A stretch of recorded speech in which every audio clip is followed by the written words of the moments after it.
Hello students, आप सभी का एक्सपर्ट दहेज चैनल में स्वागत है। आज का जो हमारा आर्टिकल है, हम एक नए चैप्टर की शुरुआत करने जा रहे हैं जिसका नाम है डिफिनाइट इंटीग्रेशन।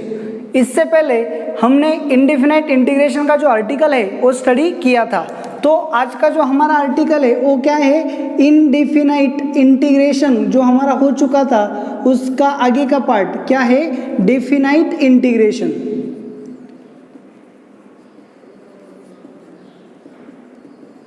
ओके, चलो सिंपल सी बात है, आपने इनडिफिनाइट इंटीग्रेशन के बारे में आपको अच्छे से पता है। सो इंटीग्रेशन क्या होता है, इंटीग्रेशन को हम प्रिमिटिव भी बोलते हैं या फिर इंटीग्रेशन को हम एंटी डेरिवेटिव भी बोलते हैं। सो इंटीग्रेशन की डेफिनेशन कहाँ से अपीयर्ड हुई थी ये आपको पता है कि जैसे हम डेरिवेटिव लेते हैं किसी फंक्शन का, तो अगर एफ ऑफ एक्स का डेरिवेटिव जी ऑफ एक्स है तो जी ऑफ एक्स का इंटीग्रेशन क्या होता है, एफ ऑफ एक्स होता है। इस सिंपल कॉन्सेप्ट से हमने इंटीग्रेशन को डिफाइन किया था। तो जब भी हम इंटीग्रेशन लेते थे, चलो suppose integration of F of X into D X is equal to G of X plus C, हम यहाँ पे क्या करते थे, ऐड करते थे। तो इस सी को हम क्या बोलते हैं, इनडिफिनाइट इंटीग्रेशन कांस्टेंट, या फिर इसे क्या बोलते हैं, इनडिफिनाइट कांस्टेंट, या फिर इसे कांस्टेंट ऑफ इंटीग्रेशन भी बोलते हैं। तो ये कांस्टेंट हम क्यों ऐड करते हैं, ये हमने इनडिफिनाइट के इंटीग्रेशन के कॉन्सेप्ट में पहले भी स्टडी किया है। तो जैसे ही हमने एफ ऑफ एक्स का इंटीग्रेशन लिया, हमें क्या मिला, जी ऑफ एक्स प्लस सी मिला। तो यहाँ पे ये जो c होता है, ये जो कांस्टेंट होता है, इसकी वैल्यू क्या होगी ये हमें पता नहीं होता, ये कुछ भी हो सकता है। इसीलिए हम इसे क्या बोलते हैं, इनडिफिनाइट कांस्टेंट बोलते हैं। तो अब हमें यहाँ से क्या करना है, आगे मूव करना है। तो अब हम क्या करेंगे, डेफिनाइट इंटीग्रेशन को जानने की कोशिश करेंगे। सो डेफिनाइट इंटीग्रेशन का मतलब क्या होता है कि ये जो इंडिफिनाइट कांस्टेंट होता है इंडिफिनाइट इंटीग्रेशन में, इसकी वैल्यू अब हमारे पास क्या होगी, फिक्स्ड होगी। अगर इसकी वैल्यू हमारे पास फिक्स्ड होगी तभी हम इसे क्या बोल सकते हैं, डेफिनाइट इंटीग्रेशन बोल सकते हैं। ये हो गया इसका थ्योरेटिकल मीनिंग। अब यहाँ पे चलो देखो, मैंने इंटीग्रेशन ले लिया, integration from A to B F of X D X. इसे रीड कैसे करते हैं अच्छे से देखो, क्या है, integration from A to B F of X D X ऐसे बोला।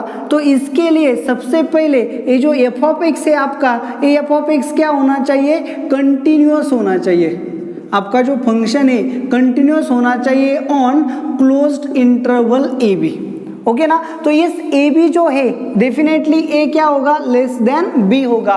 तो ए लेस देन बी होना चाहिए। सो ए बी इंटरवल के बीच में ये जो आपका फंक्शन है एफ ऑफ एक्स, ये क्या होना चाहिए, कंटिन्यूअस होना चाहिए। अगर आपका फंक्शन यहाँ पे कंटिन्यूअस हो गया तो इसे हम क्या बोलते हैं, लिमिट्स ऑफ इंटीग्रेशन। तो ये जो आपका बी है या फिर ए है, इसे हम क्या बोलेंगे, लिमिट्स ऑफ इंटीग्रेशन बोलेंगे।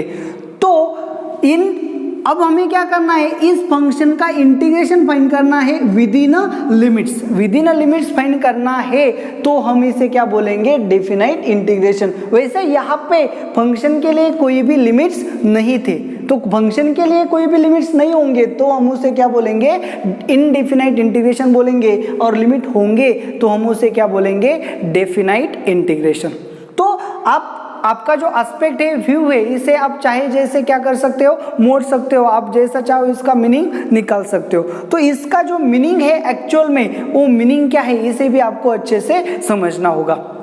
तो चलो, integration of F of X D X, अगर F of X D X का इंटीग्रेशन आपने क्या लिया, G of X plus C लिया, तो integration from A to B F of X D X, तो देखो आपका फंक्शन जो इंडिफिनाइट में था वही आपका डेफिनाइट में आ रहा है। सिर्फ चेंज क्या होता है, चेंज होता है उसके लिमिट्स। तो यहाँ पे लिमिट्स नहीं थे तो इंडिफिनाइट बनेगा, यहाँ पे लिमिट्स है तो क्या बनेगा, डेफिनाइट बनेगा। सो अब एफ ऑफ एक्स का लिमिट क्या है, आपका इंटीग्रेशन जो है, एफ ऑफ एक्स का integration G of X plus C था। तो इसके आंसर को, अगर इंटीग्रेशन को लिमिट आ गए तो उसके आंसर को या फिर प्रिमिटिव को या फिर एंटी डेरिवेटिव को भी क्या आएंगे, लिमिट्स आएंगे। जो छोटा होता है यहाँ पे a लेस देन b है, तो ये जो a है यानी कि इंटीग्रेशन के लोअर साइड पे, तो इसे हम क्या बोलते हैं, लोअर लिमिट्स। क्या बोलते हैं, लोअर लिमिट, और इंटीग्रेशन के अबोव साइड में जो होता है उसे हम क्या बोलते हैं, अपर लिमिट। तो इस तरह से किसी भी इंटीग्रल के लिए आपके पास लिमिट्स होंगे, जो ऊपर होगा उसे हम अपर लिमिट्स बोलेंगे और जो नीचे होगा साइन के उसे हम क्या बोलेंगे, लोअर लिमिट्स बोलेंगे। तो एफ ऑफ एक्स का integration G of X plus C था, तो सिर्फ लिमिट्स अप्लाई करने से उसके इवैल्यूएशन पर भी क्या अप्लाई होंगे, लिमिट्स अप्लाई होंगे। तो इसे कैसे अप्लाई करते हैं, हमेशा यहाँ पे पुटिंग करते वक्त हम कैसे पुटिंग करते हैं, अपर लिमिट माइनस लोअर लिमिट। तो इसे आपको अच्छे से याद रखना होगा कॉन्सेप्ट। देखो लिमिट कैसे पुट करते हैं किसी भी इंटीग्रल वैल्यू को, जब भी हम उसका प्रिमिटिव या फिर इंटीग्रेशन या फिर एंटी डेरिवेटिव ऑब्टेंड करते हैं तो लिमिट्स पुट करने की जब बारी आती है तो लिमिट्स कैसे पुट किया जाता है, बस यही हमें क्या करना है, इस चैप्टर में स्टडी करना है। नहीं तो इंटीग्रल कैसे लिया जाता है ये हमें पहले से ही पता है, ओके ना। तो फिर अपर लिमिट, पहले x की जगह वेरिएबल है हमारा x, तो x की जगह b पुट करेंगे तो हमें क्या मिलेगा, g of b plus C minus lower limit. देखो upper limit minus lower limit, lower limit मतलब क्या है, a, तो x की जगह a पुट करेंगे तो क्या मिलेगा, g ऑफ a प्लस सी।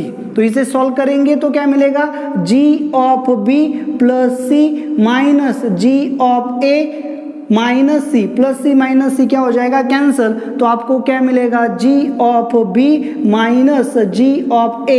ये आपका क्या आएगा, आंसर आएगा डेफिनाइट इंटीग्रेशन का।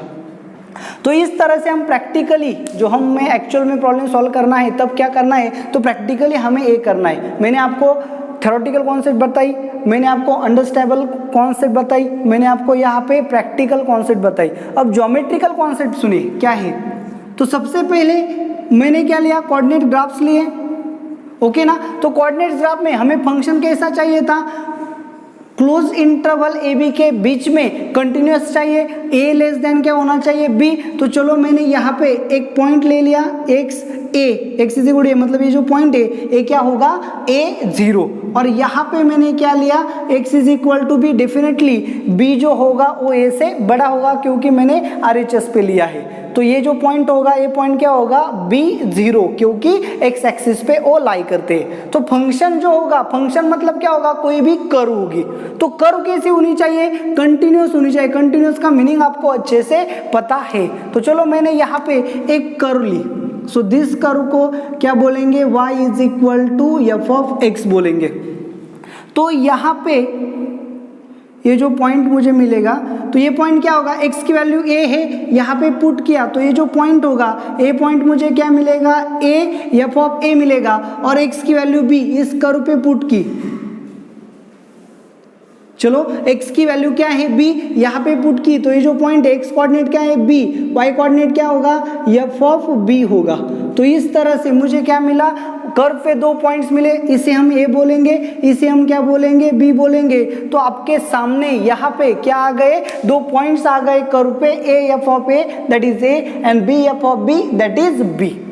अब जो डेफिनेट इंटीग्रल का मीनिंग है वो क्या है, इसे हमें अच्छे से समझना होगा। ये जो मीनिंग है, अब हम क्या करेंगे, फिजिकल हमने स्टडी किया, प्रैक्टिकल स्टडी किया, प्रॉब्लम जो है प्रैक्टिकल पे स्टडी किया, अंडरस्टैंडिंग कॉन्सेप्ट पे भी स्टडी किया। अब हम यहाँ पे ज्योमेट्रिकल मीनिंग्स अंडरस्टैंड कर रहे हैं कि डेफिनेट इंटीग्रेशन क्या देता है हमें, ओके ना। सो कोई भी कंटिन्यूअस कर्व ली, जो कर्व का है x is equal to a to x is equal to b, that is close interval A B के बीच में कर्व क्या है, कंटिन्यूअस है। कंटिन्यूअस का मीनिंग आपको पता है कि यहाँ पे कोई भी किसी भी तरह का गैप नहीं है। तो अगर इस तरह का गैप होता तो वो क्या बनती, डिसकंटिन्यूअस बनती, लेकिन हमारी कर्व क्या है, कंटिन्यूअस है। तो डेफिनाइट इंटीग्रेशन आपको क्या देता है ये आपको अच्छे से समझना होगा। सो डेफिनाइट इंटीग्रेशन क्या होता है कि ये जो कर्व है जो ए बी के बीच में, क्लोज इंटरवल ए बी के बीच में कंटिन्यूअस है, तो एक कर्व हमें एरिया रिप्रेजेंट करती है। ये डेफिनेट इंटीग्रल होगा, integration from A to B F of X D X. ये क्या रिप्रेजेंट करेगा, it represents area under curve y is equal to F of X. आपकी जो कर्व है वो कर्व के अंडर का जो एरिया है y is equal to F of X, curve के अंडर का एरिया, लेकिन कहाँ से, lying between, lie in closed interval A B of X axis. Simple सी बात है, इतने कॉम्प्लिकेटेड करने की कोई जरूरत है नहीं कि ये जो कर्व है इस कर्व के अंडर आने वाला area bounded by x axis. X axis कौन सा है? ये आपका एक्स एक्सिस है। ये क्या है? आपकी कर्व है। तो इस कर्व के अंडर, अंडर मतलब क्या? नीचे आने वाला। तो इस कर्व के नीचे आने वाला मतलब क्या आएगा? ये सभी पोर्शन आएगा। तो ए भी आ सकता है इसके एक्स एक्सिस के नीचे का भी, लेकिन नहीं, क्या होना चाहिए? एरिया जो है आपका वो bounded by curve and X axis होना चाहिए। सो कर्व एंड एक्स एक्सिस के बीच में, इन दोनों के बीच में एंड ए बी के बीच में जो एरिया आएगा उस एरिया को हम क्या बोलेंगे? Integration from A to B F of X D X, that is definite integral. So आपका डेफिनाइट इंटीग्रल क्या डिनोट करता है? आपका डेफिनाइट इंटीग्रल क्या करता है? उस कर्व के अंडर आने वाला एरिया मेंशन करता है जो bounded by curve and X axis होगा। तो इसका मतलब आपका डेफिनाइट इंटीग्रल क्या होगा? Integral from A to B F of X D X क्या होगा? इस कर्व के अंडर आने वाला एरिया होगा, जिसे मैं क्या कर रहा हूँ? शेड कर रहा हूँ। अब जो शेड किया हुआ पोर्शन है, ये मैंने क्या किए है? पैरेलल स्ट्रिप्स ड्रॉ किए हैं। क्या किए हैं? पैरेलल स्ट्रिप्स जो है उन्हें ड्रॉ किया है। तो चलो देखो यहाँ पे, अब आपको पता चलेगा कि आपका जो इंटीग्रेशन है, integration from A to B, area under the curve क्या है? इस कर्व के एंड एक्स एक्सिस के बीच में आने वाला एरिया है। तो मैंने जो स्ट्रिप्स बनाए हैं, ये छोटे छोटे से स्ट्रिप्स बनाए हैं। तो यहाँ पे अगर हम क्या करें, एक पोर्शन कंसीडर करें, तो इसे अगर आप देखोगे तो ये क्या होगा? ये आपका स्मॉल रेक्टेंगल होगा। तो यहाँ पे भी अगर आप बना लो तो ये आपका क्या है? स्मॉल रेक्टेंगल है। इसे भी आप देखोगे तो ये क्या है? आपका स्मॉल रेक्टेंगल है। ओके ना? ओके, तो सो यहाँ पे जो हमने कंसिडर किए हर क्या है? एक स्मॉल स्मॉल रेक्टेंगल है जिसकी लेंथ चाहे बड़ी हो लेकिन विड्थ क्या है? छोटी सी है। तो अगर मुझे ए से बी तक इस कर्व के अंडर का एरिया फाइंड करना होगा तो सिंपली मुझे क्या करना पड़ेगा? ये छोटा जो रेक्टेंगल है इसका एरिया लो, इस छोटा रेक्टेंगल का एरिया लो, इस छोटा रेक्टेंगल का एरिया लो, इस छोटे रेक्टेंगल का एरिया लो। हर छोटे छोटे रेक्टेंगल का एरिया अगर मैं ऐड कर लूं तो मुझे ए से बी तक इस कर्व एंड एक्स एक्सिस के बीच में जो बाउंड हुआ होगा वो एरिया मिलेगा। तो डेफिनेटली ये एरिया ही मेरा क्या है? डेफिनेट इंटीग्रल का आंसर है। तो एक चीज बेसिकली आपको यहाँ पे याद रखनी होगी, ये जो एरिया आएगा ये कुछ तो नंबर होगा। क्या होगा?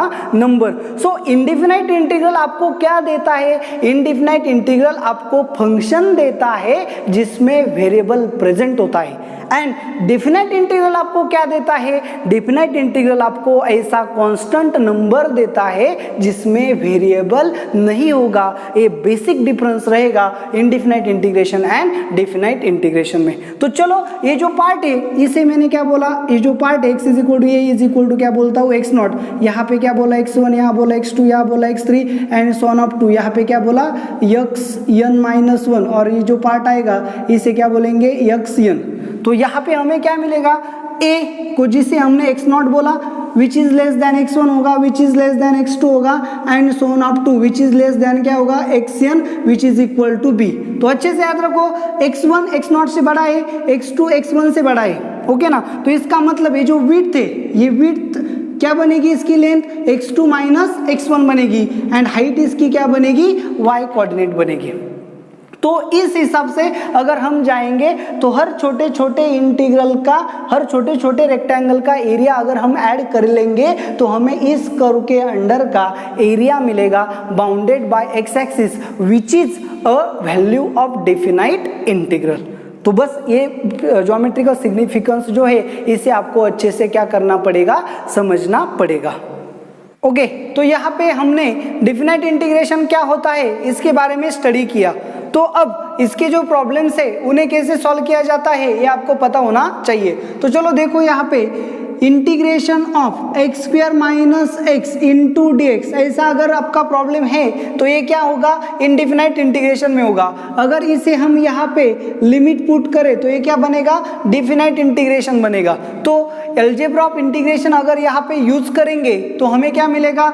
अलजेब्रा ऑफ इंटीग्रेशन क्या कहता है, I is equal to integral. Algebra of integration कहता है कि अगर addition and subtraction of functions हो तो आप सेपरेट इंटीग्रल में एडिशन सब्ट्रैक्शन ले सकते हो। तो फिर क्या होगा, integration of 2 to 5 X square dx minus integration of 2 to 5 X dx। तो क्या था, यहाँ पे एडिशन सब्ट्रैक्शन थी तो सेपरेट इंटीग्रल लिया।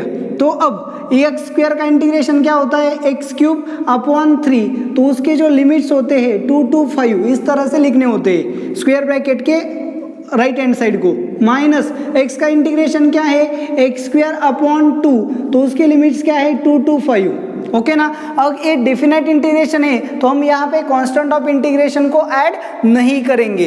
तो अब देखो यहाँ पे आपको क्या करना पड़ता है, कांस्टेंट बाहर गया 1/3, क्या रहा यहाँ पे x cube 2 to 5 minus 1/2 constant बाहर गया, क्या रहा एक्स स्क्वायर 2 to 5। तो अब क्या करना पड़ता है, आपको लिमिट पुट करना पड़ता है। सो लिमिट पुट कैसे करते हैं आपको पता होना चाहिए। कैसे करते हैं, हम यहाँ पे लिमिट जो है हमारा उसे कैसे पुट करेंगे, अपर लिमिट माइनस लोअर लिमिट। तो यहाँ पे देखो ये आपका 1/3 कांस्टेंट ऐसे ही रहेगा, अपर लिमिट x की जगह अपर लिमिट क्या है 5 का cube minus lower limit x की जगह क्या पुट करेंगे 2 का क्यूब माइनस 1/2 कांस्टेंट ऐसे ही रहेगा। अब क्या होगा, x अपर लिमिट क्या है 5, सो 5 स्क्वायर माइनस लोअर लिमिट क्या है 2 स्क्वायर। ओके ना। सो 5 का क्यूब क्या होता है आपको पता होना चाहिए, क्या है 5 का क्यूब 125 माइनस 2 का क्यूब क्या है 8 माइनस 1/2 इंटू 5 का स्क्वायर 25 माइनस 2 का स्क्वायर 4। सो सब्ट्रैक्शन आपको अच्छी तरह से आती होगी। तो सब्ट्रैक्ट किया क्या मिलेगा 1/3 125 माइनस 8 117 माइनस 1/2 इंटू 24 माइनस 4 21। तो यहाँ पे क्या मिलेगा 117/3 माइनस 21/2। तो इन दोनों का एलसीएम क्या है 6। तो क्रॉस मल्टीप्लाई किया क्या मिलेगा 117 into 2 minus 21 into 3 divided by 2 into 3 क्या मिलेगा 6। ओके तो क्या 102 मतलब 234 माइनस 21 इंटू 3 कितने आ गए 63 डिवाइडेड बाई 6। तो अब ये सब्ट्रैक्शन करके 6 से डिवाइड करना आपके लिए क्या होगी, आम बात होगी। ओके ना। तो आगे कैलकुलेशन आप कर सकते हो। तो चलो मैं एक और प्रॉब्लम आपके प्रैक्टिस पर्पस के लिए यहाँ पे लेता हूँ। क्या है, चलो integration of 1 plus tan square x into dx limit लिया यहाँ पे 0 to π/4। ओके तो आपको पता चल गया इंटीग्रेशन के लिमिट्स हैं, तो ये डेफिनेट इंटीग्रल का प्रॉब्लम होगा 1 plus tan square x dx। तो आपको पता होना चाहिए 1 का इंटीग्रेशन आपके पास फॉर्मूलेशन में है, tan स्क्वायर x का इंटीग्रेशन में आपके पास कोई भी फॉर्मूलेशन नहीं है। तो आपको क्या करना पड़ेगा 1 प्लस tan स्क्वायर x की जगह आप क्या लिख सकते हो sec square x। Trigonometric identity क्या है 1 plus tan square x is equal to sec square x। तो आइडेंटिटी का यहाँ पे यूज किया 0 to π/4 sec square of x into dx।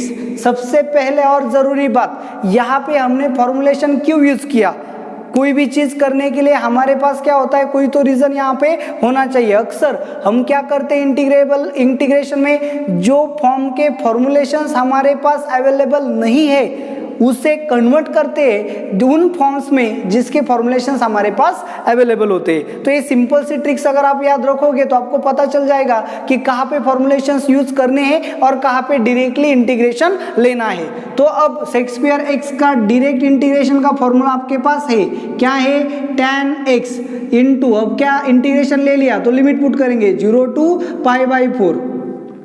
तो अपर लिमिट माइनस लोअर लिमिट। और एक बात अच्छे से याद रख लो दिमाग में डाल लो कि डेफिनेट इंटीग्रेशन में हम कभी भी कांस्टेंट ऑफ इंटीग्रेशन नहीं ऐड करते। तो ये बेसिक चीज आपको याद होनी चाहिए। तो देखो यहाँ पे फॉर्मुलेशन पुट किया तो आपको क्या मिलेगा tan of π/4 upper limit minus lower limit tan of 0। जब भी रिप्लेसमेंट देना होता है तब हम वेरिएबल की जगह लिमिट्स पुट करते हैं। वेरिएबल मतलब x, तो x की जगह पहले अपर लिमिट आएगा माइनस वेरिएबल वेरिएबल की जगह क्या आएगा, lower limit. So tan of pi by 4 minus tan of 0, tan pi by 4 की वैल्यू आपको पता है 1, tan 0 की वैल्यू आपको पता है 0, तो आपका आंसर क्या आ गया 1। जैसे कि मैंने आपको बताया था डेफिनाइट इंटीग्रेशन आप जब सॉल्व करोगे तब आपके पास कभी भी वेरिएबल नहीं आता, तो क्या आता है, ऐसा नंबर आता है, कांस्टेंट आता है। जब आप इंडेफिनाइट इंटीग्रेशन का प्रॉब्लम सॉल्व करते हो तब आपके पास क्या आता है, वेरिएबल आता है। तो ये बेसिक चीज आपको पता होनी चाहिए। तो चलो इस तरह से डेफिनाइट इंटीग्रेशन में और इंडेफिनाइट इंटीग्रेशन में क्या बेसिक डिफरेंस है ये आपको पता चल गया। तो इस चैप्टर में हमें बेसिकली क्या करना है, हमें इस चैप्टर में जो डेफिनाइट इंटीग्रेशन के प्रॉपर्टीज है तो उन बेसिक प्रॉपर्टीज को हमें यहाँ पे स्टडी करना है। इसके लिए ये चैप्टर हमारे सिलेबस में बहुत सारे ऐसे प्रॉब्लम्स होते हैं इंडेफिनाइट इंटीग्रल में जो आसानी से सॉल्व नहीं होते, लेकिन डेफिनाइट इंटीग्रल में उसके प्रॉपर्टीज की वजह से क्या होते हैं, वो प्रॉब्लम आसानी से यहाँ पे सॉल्व हो जाते हैं। सो डेफिनाइट इंटीग्रेशन की क्या प्रॉपर्टीज है ये आपको पता होनी चाहिए। तो नेक्स्ट जो हमारा आर्टिकल है वो क्या है, प्रॉपर्टीज ऑफ डेफिनाइट इंटीग्रल। तो चलो क्या प्रॉपर्टीज ऑफ डेफिनाइट इंटीग्रल्स।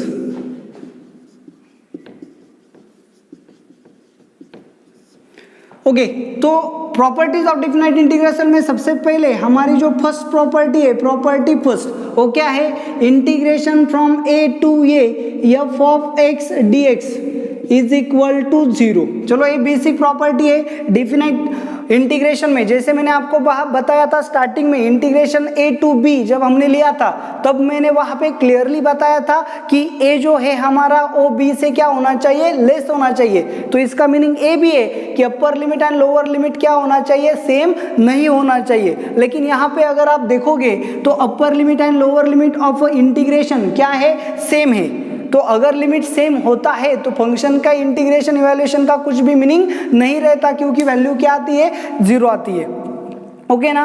तो इस प्रॉपर्टी को हमें क्या करना है, प्रूव करना है। प्रॉपर्टी को अक्सर ऐसे लिखा जाता है, if integration of F of X D X is equal to G of X plus C, then integration from A to A F of X D X is equal to 0। तो देखो इस property का हमें क्या करना है, prove करना है। तो हम क्या करेंगे, एज हमें क्या दिया है, integration of F of X D X is equal to G of X plus C, therefore हम क्या करेंगे, यहाँ पे डेफिनाइट इंटीग्रेशन की सिर्फ प्रॉपर्टी का यूज करेंगे। क्या है, एफ ऑफ एक्स का इंटीग्रेशन अगर जी ऑफ एक्स है तो लिमिट आते वक्त सिर्फ हम क्या करते हैं, उस इंटीग्रेशन में लिमिट्स पुट करते हैं। इसका मतलब क्या है, integration from A to A F of X D X क्या होगा, अगर F of X D X का इंटीग्रेशन क्या है, G of X plus C है, तो इंटीग्रल चेंज होता है क्या, जी बिल्कुल नहीं, इंटीग्रेशन चेंज नहीं होता, सिर्फ वहां पे क्या आते हैं, लिमिट्स आते हैं, लिमिटेशंस आते हैं, ए टू ए। तो यहाँ पे आ गया ए टू ए। तो आपको पता है लिमिट्स कैसे पुट करते हैं, अपर limit minus lower limit. Limit का पुट करना होता है वेरिएबल पे, तो यहाँ पे एक्स आपका वेरिएबल है, तो यहाँ पे अपर लिमिट पुट किया जी ऑफ ए प्लस सी, यहाँ गया अपर लिमिट माइनस, अब x की जगह लोअर लिमिट पुट करेंगे G of a plus C. तो इसे सॉल्व किया तो क्या मिलेगा, G of a plus C minus G of a minus C, दोनों क्या हो गए, कैंसल। तो यहाँ पे क्या मिला, 0। तो प्रॉपर्टी में फर्स्ट आपको क्या याद रखना है, चाहे आपका फंक्शन कुछ भी हो, अगर इंटीग्रेशन के अपर लिमिट एंड लोअर लिमिट दोनों सेम होते हैं तो आपके इंटीग्रल की वैल्यू 0 ही आएगी, चाहे फंक्शन कोई भी हो। एग्जाम्पल के तौर पे अगर आप लोगे इंटीग्रेशन ऑफ 0 टू, या फिर ऐसे ले सकते हो pi by 4 to pi by 4 tan inverse of x upon root of 1 minus X square into sine inverse of x dx।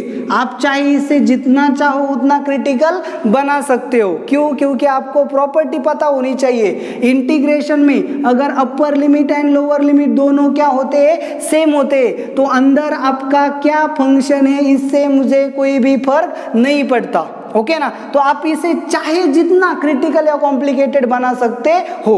तो आपको सबसे पहले ऑब्जर्व क्या करना होता है, लिमिट्स π/4 टू π/4, अगर दोनों के लिमिट सेम है तो अंदर क्या है इससे कुछ फर्क पड़ने वाला है नहीं, तो आपके इंटीग्रल का आंसर क्या आएगा, डेफिनेटली 0 आएगा। ओके ना। तो ये आपकी प्रॉपर्टी फर्स्ट है। तो सबसे पहले इंटीग्रल सॉल्व करने से पहले आप क्या करोगे, पहले इंटीग्रल का लिमिट चेक करोगे, दोनों क्या होने चाहिए, डेफिनेटली डिफरेंट होने चाहिए, तभी सॉल्व करने का कुछ मीनिंग है। तो अगर दोनों के लिमिट सेम है तो सॉल्व करने की जरूरत नहीं है, डेफिनेटली उसका आंसर क्या आएगा, 0 आएगा। तो चलो प्रॉपर्टी नंबर सेकेंड जो है, property number second, definite integration के प्रॉपर्टीज का हम क्या कर रहे हैं, स्टडी कर रहे हैं। तो क्या है properties, integration from a to b f of x dx is equal to minus integration from b to a f of x dx।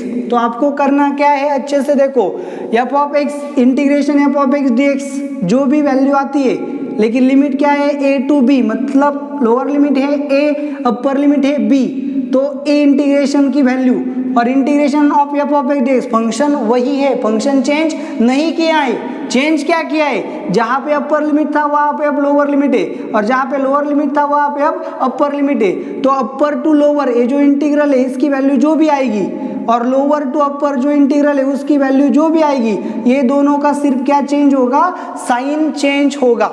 Okay ना, ये आपको बेसिकली समझना है। तो यहाँ पे हम इसका क्या लेंगे, प्रूफ। तो यहाँ पे इसका प्रूफ कैसे लेंगे ये आपको पता होना चाहिए। चलो क्या करेंगे, integration of f of x dx is equal to g of x plus c। मैंने क्या किया, सपोज क्या, if integration of f of x dx क्या है, g ऑफ x है। सो f ऑफ x का इंटीग्रेशन क्या है, g ऑफ x।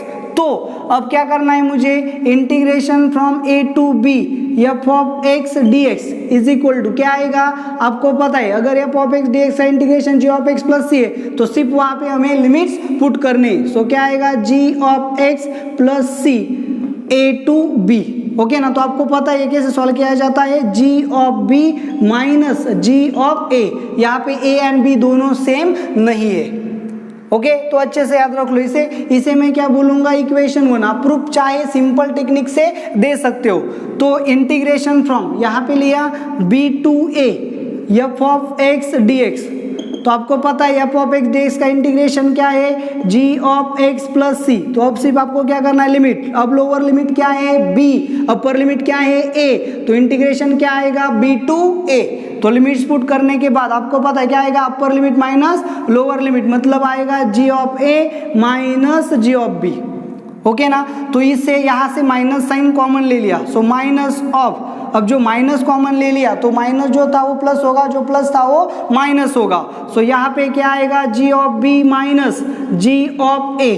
तो लेकिन g of b minus g of a equation 1 में है, तो g of b minus g of a की वैल्यू क्या है, integration from a to b f of x dx। So replacement दिया minus integration from a to b f of x dx। तो a minus sign यहाँ पे आ गया तो क्या मिलेगा, therefore integration from a to b f of x dx is equal, minus sign यहाँ पे आ गया, minus integration from b to a f of x dx। यहाँ पे आपका क्या आ गया, प्रूफ आ गया। तो आपको जो प्रूफ करना था इस तरह से आप दे सकते हो। ओके ना। तो इस तरह से आपकी जो प्रॉपर्टी फर्स्ट थी और प्रॉपर्टी सेकेंड थी वो यहाँ पे क्लियरली आ गई। तो चलो एग्जाम्पल के तौर पे आप सिंपल सा एग्जाम्पल ले सकते हो ताकि प्रॉपर्टी आपकी परफेक्ट हो जाए। चलो देखो, integration from 1 to 3 x dx, एकदम सिंपल सा एग्जाम्पल है। तो आपको पता होना चाहिए x का इंटीग्रेशन क्या है, x स्क्वायर अपॉन 2। तो लिमिट क्या है, 1 to 3। तो क्या करते हैं, यहाँ पे लिमिट्स पुट करेंगे, अपर लिमिट माइनस लोअर लिमिट। तो 1/2, ये 2 क्या था, कांस्टेंट बाहर आ गया। यहाँ पे क्या रहा, x स्क्वायर, अपर लिमिट क्या है 3, लोअर लिमिट क्या है 1। अब क्या करेंगे, 1/2 कांस्टेंट, x की जगह अपर लिमिट पुट करेंगे, मतलब 3 का स्क्वायर माइनस x की जगह लोअर लिमिट पुट करेंगे 1 का स्क्वायर। तो फिर क्या होगा, 1/2, 3 का स्क्वायर 9 माइनस 1 का स्क्वायर 1। सो 9 माइनस 1 8, 8/2 क्या आ गया, 4। ओके ना। तो अगर मैंने इसे उल्टा किया तो क्या होगा, चलो देख सकते हो आप, सेम प्रॉब्लम लिमिट चेंज करके।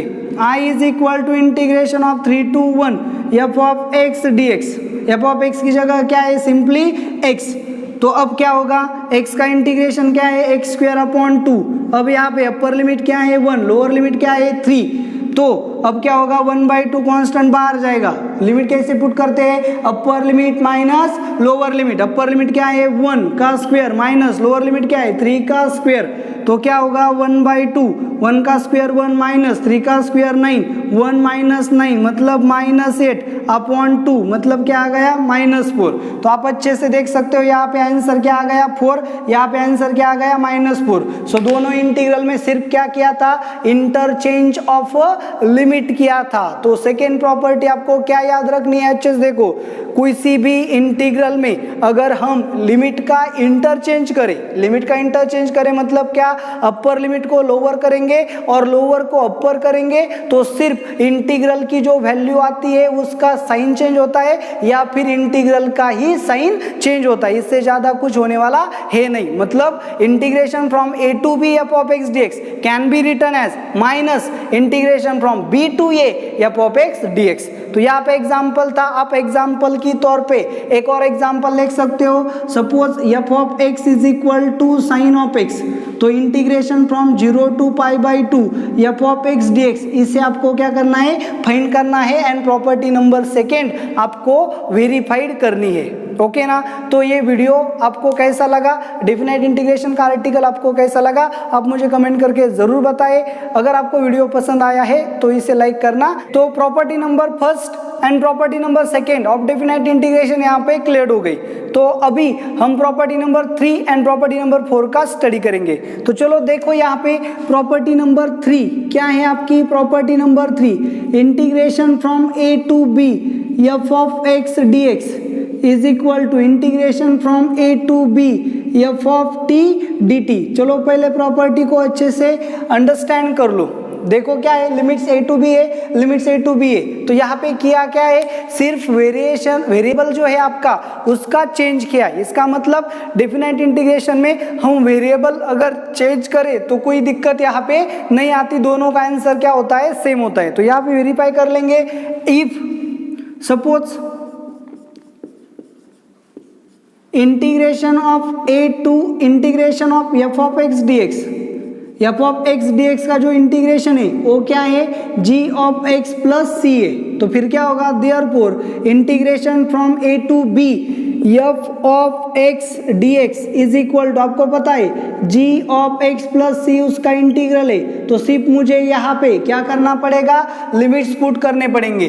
तो फिर इसकी वैल्यू क्या आती है, G of B minus G of A, इसे हम क्या बोलेंगे, इक्वेशन 1 बोलेंगे। तो अब क्या करेंगे, आरएचएस देखेंगे। So integration of A to B F of T D T. तो यहाँ पे क्या होगा, एफ ऑफ एक्स का इंटीग्रेशन अगर जी ऑफ एक्स है तो एफ ऑफ टी का इंटीग्रेशन क्या होगा, G of T. So G of T plus C, limit क्या आएगा, A to B. Limit put करेंगे तो क्या मिलेगा, G of B plus C minus G of A plus सी, मतलब upper limit minus lower limit. तो सी सी कैंसिल होगा तो क्या मिलेगा, G of B minus G of A. तो यहाँ पे मैं क्या बोलूंगा, इक्वेशन 2। तो इक्वेशन 1 जो है उसकी आरएचएस राइट हैंड साइड आप देख सकते हो, इक्वेशन है उसकी सेकेंड की आरएचएस यानी कि राइट हैंड साइड आप देख सकते हो। दोनों की राइट हैंड साइड अगर क्या है, सेम है, तो लेफ्ट हैंड साइड भी क्या होगी, सेम। इसका मतलब क्या होगा, integration from A to B F of X D X is equal to integration from A to B F of T D T, दोनों क्या है, सेम है। तो इसका मतलब आपको क्या लेना है, बस ये देखना है कि किसी भी डिफिनाइट इंटीग्रेशन में आप वेरिएबल का चेंज कर सकते हो। मतलब एक्स की जगह टी, टी की जगह यू, यू की जगह वाई, या फिर चाहे आप जो चाहे वेरिएबल रख सकते हो। ओके ना। तो एज है प्रॉपर्टी नंबर 3, मतलब डिफिनाइट इंटीग्रेशन में वेरिएबल चेंज क्या है, अलाउड है, उससे उसकी वैल्यू अफेक्ट नहीं होती। तो प्रॉपर्टी नंबर 4 जो है वो भी आप यहाँ पे देख सकते हो। हम यहाँ पे जो प्रॉपर्टीज है उनका जो प्रूफ है बहुत ही सीधे एंड सरल टेक्निक से यहाँ पे ले रहे हैं। ओके ना। तो चलो प्रॉपर्टी नंबर 4, आपको सभी प्रॉपर्टीज जो है वो अच्छे से पता होनी चाहिए। तो क्या है properties number 4, integration from A to B F of X D X is equal to integration from A to C F of X D X plus integration from C to B F of X D X as A less than C less than B. इसका मतलब क्या है, चलो अच्छे से देखो, integration क्या था ए टू बी, यहाँ पे क्या गया A to C and C to B. इसका मतलब क्या है, यहाँ पे जो आपका इंटीग्रल है वो सी पे स्प्लिट किया है। तो यहाँ से प्रॉपर्टी का मीनिंग क्या लेना है आपको कि डेफिनेट इंटीग्रेशन में आप इंटीग्रेशन की स्प्लिटिंग कर सकते हो between upper limit and lower limit. तो lower limit and upper limit दोनों के बीच में आप एक तो ऐसा पॉइंट ले सकते हो जहाँ पे इंटीग्रेशन की स्प्लिटिंग ही पॉसिबल होती है। तो यहाँ पे कंपल्सरी क्या होना चाहिए, जिस पॉइंट पे आप इंटीग्रल को स्प्लिट कर रहे हो वो पॉइंट ए एंड बी के बीच में लाई होना चाहिए। ओके ना, तो इसका मतलब चलो कैसे करेंगे, यहाँ पे प्रूफ देना है हमें। इसका proof as integration of F of X D X is equal to G of X plus C. तो एफ ऑफ एक्स का इंटीग्रेशन अगर हमने क्या लिया, G of X plus C लिया, तो क्या होगा, therefore integration from A to B F of X D X.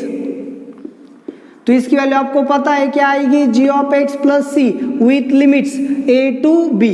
तो इसे सॉल्व करेंगे तो क्या मिलेगा, G of B minus G of A. इसे इक्वेशन क्या बोलेंगे, 1। तो यहाँ पे अगर आपका इक्वेशन 1 आ गया तो आरएचएस में देखेंगे A to C. So integration from A to C F of X D X is equal to, a value क्या है, G of X plus C. Okay ना, तो क्या है ए टू सी। तो देखो यहाँ पे आपका कंफ्यूजन हो सकता है कि ये जो c है ये कांस्टेंट ऑफ इंटीग्रेशन का है, कैपिटल है, और ये जो c है ये स्मॉल है, कांस्टेंट है। तो ये कांस्टेंट ऑफ इंटीग्रेशन है। तो इसकी वैल्यू क्या आएगी, upper limit minus lower limit, मतलब G of c minus G of A. इसे इक्वेशन 2 बोलेंगे। अब थर्ड टर्म को लेंगे, integration of C to B F of X D X. Simple सी बात है, सिर्फ गौर से ध्यान दीजिए। इधर क्या है, integration of F of x क्या दिया है, जी ऑफ एक्स प्लस सी। होता क्या है, डेफिनेट में सिर्फ लिमिट पुट करने होते सी टू बी। तो यहाँ पे क्या आएगा, G of B minus G of C, upper limit minus lower limit. तो यहाँ पे अगर upper limit minus lower limit आ गया, इसे हम क्या बोलेंगे, 3 बोलेंगे। ओके ना, तो 2 एंड 3 की हम क्या करेंगे, एडिशन। सो 2 एंड 3 की एडिशन करने के बाद क्या मिलेगा, एडिंग 2 एंड 3 क्या मिलेगा हमें, integration of A to C F of X D X plus integration from C to B F of X D X. चलो एलएचएस में एलएचएस क्या किया, ऐड किया। अब आरएचएस में आरएचएस ऐड करेंगे, क्या मिलेगा, G of C minus G of A plus G of B minus G of C. G of C क्या हो गया, कैंसल, एक प्लस था एक माइनस, तो क्या मिलेगा, therefore integration from A to C F of X D X plus integration from C to B F of X D X is equal to G of B minus G of A. लेकिन equation 1 को देखो, G of B minus G of A क्या है, integration from A to B F of X D X. तो यहाँ पे हम क्या लिख सकते हैं, integration from A to B F of X D X लिख सकते हैं। कहाँ से आया, बाय 1।